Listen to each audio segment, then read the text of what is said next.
The movie starts at a U.S. airport where all passengers report to the immigration counter. The immigration officers ask each passenger about the purpose of their visit to the U.S., some say business and others say pleasure. The airport chief closely monitors a Chinese group via CCTV cameras.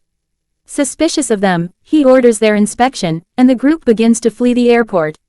At that moment, the film's central character, Mr. Navorsky, played by Tom Hanks, is asked the same question by the officer. However, he doesn't speak English and his passport identification fails. Consequently, he is taken to the office for questioning. The officer asks him why he has come to the U.S., but due to the language barrier, he provides an address. The officer then inquires if he knows anyone here, but he shows a template instead. When asked for his return ticket, he doesn't have it with him. Consequently, the officer seizes his passport for further examination. Afterwards, the airport customs director meets with him. He explains that he deals with immigration and customs problems. He informs him that the U.S. has banned passports from Croatia due to a recent war and a new government, rendering his passport invalid. Consequently, he is not recognized as a citizen of any country and cannot file for refugee status, asylum, or work permits. Despite Navorsky repeating the address and stating he is going to New York City, the officer denies him entry into the U.S. The officer tells him that he cannot legally enter the U.S. and cannot allow him to go elsewhere. He instructs Navorsky to stay in the airport lounge until the issue is resolved. Another officer takes him to the lounge, provides him with food coupons since his country's currency is not valid, gives him a 15-minute international calling card, and a pager to contact him when needed. The officer explains that although Navorsky can stay in the lounge, he is not allowed to leave the building or step outside. He watches the airport's TV news and sees that Croatia is in chaos. As the channel changes, he frantically tries to adjust the TV volume, becoming increasingly distressed. The news shows scenes of violence and disorder in Croatia, which deeply upsets him. He rushes to a phone booth to make a call but struggles with the calling card and seeks help from others but not one help him. Noticing a lady struggling with her suitcase, he attempts to assist her but accidentally breaks the suitcase in the process. During this, his food coupons are blown to the floor and discarded by a cleaner. He searches through the garbage for the coupons but cleaner got frustrated, who tells him to come back on Tuesday for an appointment. As night falls, he looks for a comfortable place to rest. He tries sleeping in a chair but finds it uncomfortable due to the chairs being connected. He takes a master key from his bag and removes the screws from the chair to lie down more comfortably. After turning off the lights, he tries to sleep, feeling sad and alone. He looks at his can and kisses it. Seems it's precious for him.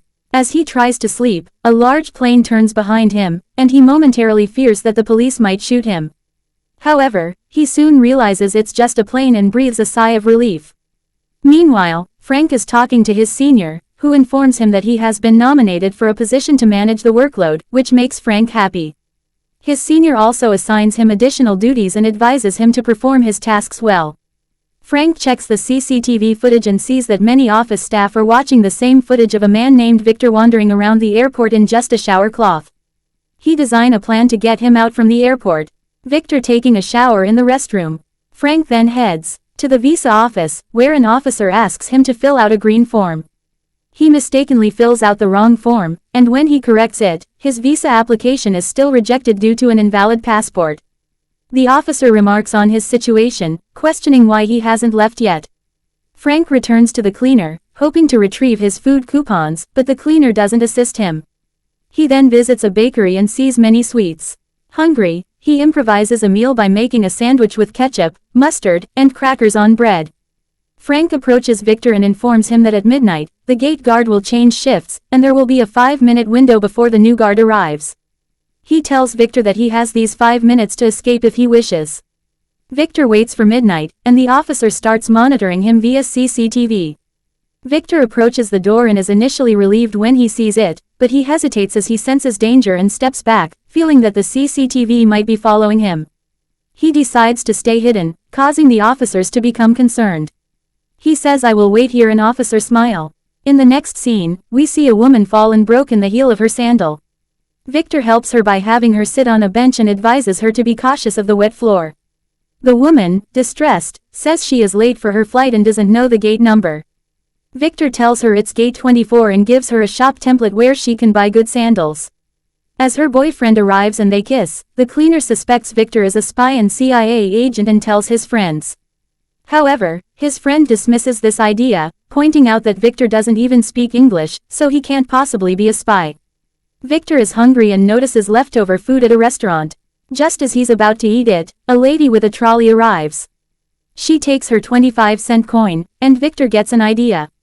He starts collecting trolleys from all over the airport, returning them to their stations to accumulate quarters. He uses the quarters to buy a burger and repeats this daily. One day, he gathers a lot of quarters and eats a large meal. He attempts to read the news headlines but struggles, so he goes to the airport library and buys English books. Studying both his native language and English, he learns to read English by dedicating many nights to studying. Eventually, he goes back to the visa officer, who explains that he still cannot get a visa. Meanwhile, a worker in a red dress, who has a crush on the lady officer, overhears their conversation. Victor says that she has 2 stamps, one red and one blue, meaning he has a 50% chance of going to New York. She laughs. Victor continues collecting trolleys, but the border officer, noticing this, hires a worker to manage the trolleys, preventing Victor from earning quarters. The officer's plan is to force Victor into a desperate situation without food, hoping he will try to escape the airport, at which point they can catch him. Victor is back to eating his makeshift ketchup and mustard sandwiches. He sees the same lady again, who is waving at him, but her boyfriend shows up from behind, causing Victor to drop his bread. He grabs a mop to clean the floor, but the old cleaner gets angry at him. One night, Victor meets Enrique, who offers him food. Enrique proposes a deal. If Victor brings him information about Officer Torres, whom Enrique likes, he'll provide Victor with meals. Victor agrees and starts delivering Enrique's messages to Officer Torres. In return, he receives delicious food. Victor frequently asks Torres questions like if she likes movies or rockets, relaying her answers to Enrique, which makes him very happy. Victor asks Torres more personal questions and learns about her past relationship where she was cheated on. She becomes curious and asks Victor who is prompting him to ask these questions. Victor says he is a man of mystery. Enrique continues to feed Victor. Suddenly, Victor's pager rings, and he rushes to the officer. The officer tells Victor he has good news and offers to help him leave the airport. He explains that there's a law allowing them to grant asylum to an immigrant if they fear returning to their country. However, Victor firmly declines, saying he has no fear of returning home. Frustrated, the officer dismisses him. Victor notices the same flight attendant talking angrily on the phone with her boyfriend, who cannot come to see her because he is spending the weekend with his wife. Upset, she hangs up the phone, and Victor overhears the entire conversation. The woman starts crying, and Victor offers her a napkin. She is visibly distressed, reminiscing about the past. They talk for a while, and she asks Victor what he does. He replies that he is a contractor, and they develop a friendly bond. She invites him to dinner, but he declines because he cannot leave the airport.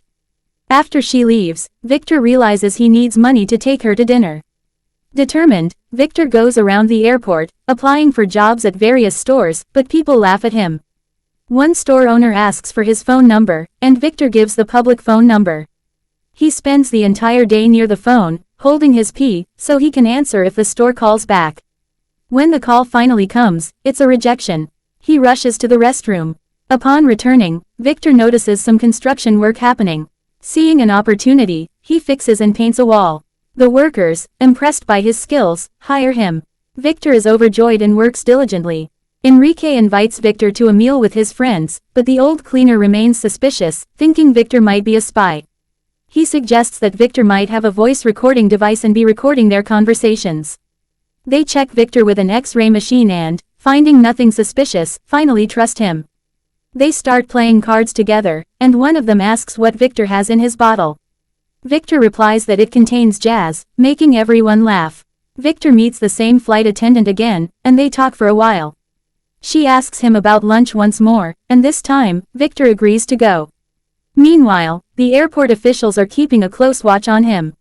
They discover that Victor is earning $19 an hour from his job. An officer calls him in for questioning under the pretense of security concerns, suggesting to his higher-ups that Victor poses a threat and should be sent to a detention camp, but his request is ignored.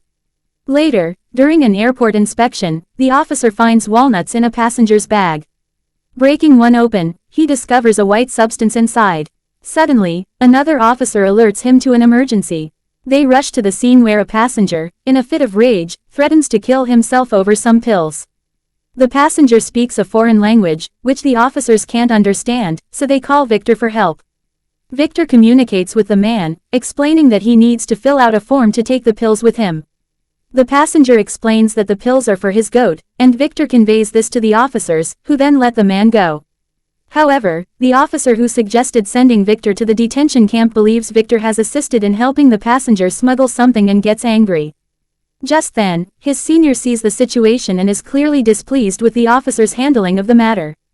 The cleaner tells everyone that there was an incident at the airport, but Viktor Navorsky made a promise that no one would get hurt today. Curious, everyone starts asking about Victor, and the cleaner reveals his name, leading them to respect him. Meanwhile, Frank's senior reprimands him, saying what he witnessed wasn't right and that they shouldn't treat Victor poorly. He suggests that Frank could learn a lot from Victor. Victor brings Frank a big fish and asks why he wants to go to New York and what's in the can he always carries. Victor simply responds, a promise, but Frank tells him he will not let him set foot in the US. Victor's friends help him organize a dinner, but he needs a nice suit for the date. After some searching, he finds a black suit he likes and buys it. He gets ready, feeling nervous, and practices in front of a mirror. He asks Gupta if he's married, prompting Gupta to share his story. Gupta explains that he used to run a small tobacco store, but a corrupt police officer started extorting money from him daily. One day, Gupta killed the officer and fled to the airport. When Victor asks if he'll ever return home, Gupta says he can't because he'd face 7 years in jail. Amelia arrives at the airport, and Victor invites her to dinner. Amelia agrees to the dinner, and Victor takes her to a special spot within the airport where his friends help serve the meal. One friend becomes the waiter and entertains them with tricks. During their dinner, Amelia shares some stories from her past, revealing that she has been working with the airline since she was 18 and is now 39. Her pager keeps going off, and she explains that she always needs to be ready in case she's called for duty. Victor also shares that he has been living in the airport at gate 67. Both frustrated with their pagers, they decide to throw them away together, growing closer in the process. Amelia tells Victor she'll see him again in 13 days, and Victor begins working on a surprise gift for her. Enrique asks Victor for help, explaining that he wants to propose to Officer Torres and gives Victor the wedding ring to deliver. Victor sets up a meeting between Enrique and Torres, and she accepts Enrique's proposal. They get married. Amelia returns to the airport, but the U.S. Customs officer intercepts her and questions her about Viktor Navorsky. When she confirms she knows him, the officer is surprised and asks why she would choose Victor when she could have anyone. She responds that he wouldn't understand. Victor waits eagerly for Amelia at gate 67. When Amelia finds out that Victor has been living in the airport for 9 months, she feels betrayed and starts crying, accusing him of lying to her. As she starts to leave, Victor tells her he has prepared a surprise for her and wants to show it to her. Victor reveals a fountain he made for Amelia, explaining that it replicates the one Napoleon gifted to Josephine. Despite his efforts, Amelia still finds it strange that he has been living at gate 67 in the airport. She decides she wants to leave. As a final gesture, Victor opens the can he has been carrying around and shows her what's inside. Victor explains to Amelia that the purpose of his visit to New York is to collect an autograph from the tenor saxophonist Benny Golson. It is revealed that the peanut can Victor carries with him contains nothing more than an autographed copy of the Great Day in Harlem photograph. His late father was a jazz enthusiast who had discovered the famous portrait in a Hungarian newspaper in 1958, and vowed to get an autograph of all the 57 jazz musicians featured on the photograph. He succeeded in obtaining 56, but died before he could finish his collection. Victor's friends inform him that the war in Krakosia has ended, and they all celebrate together. Victor shares the news with Amelia, and both are overjoyed. Amelia tells him that a friend arranged a one-day visa for him so he can finally visit New York and complete his mission. Though happy, Amelia leaves, parting ways with Victor. Victor goes to Officer Torres with his one-day visa, but she notices it's unsigned by Officer Dixon. Victor approaches Officer Frank for the necessary signature, who hands back his passport and return ticket. Frank threatens to deport Victor's friends unless Victor leaves the airport. Victor reluctantly agrees, prioritizing his friend's safety over his mission. As Victor is about to leave, his friends encourage him to fulfill his original purpose. Moved by their support, he changes his mind. Suddenly, Gupta, one of Victor's friends, runs across the runway, forcing a plane to stop.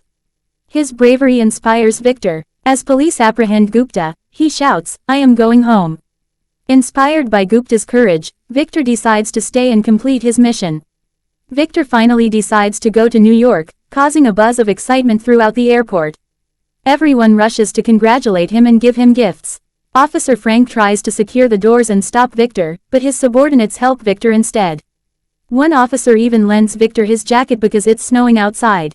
Despite Frank's orders to arrest Victor, nobody obeys him.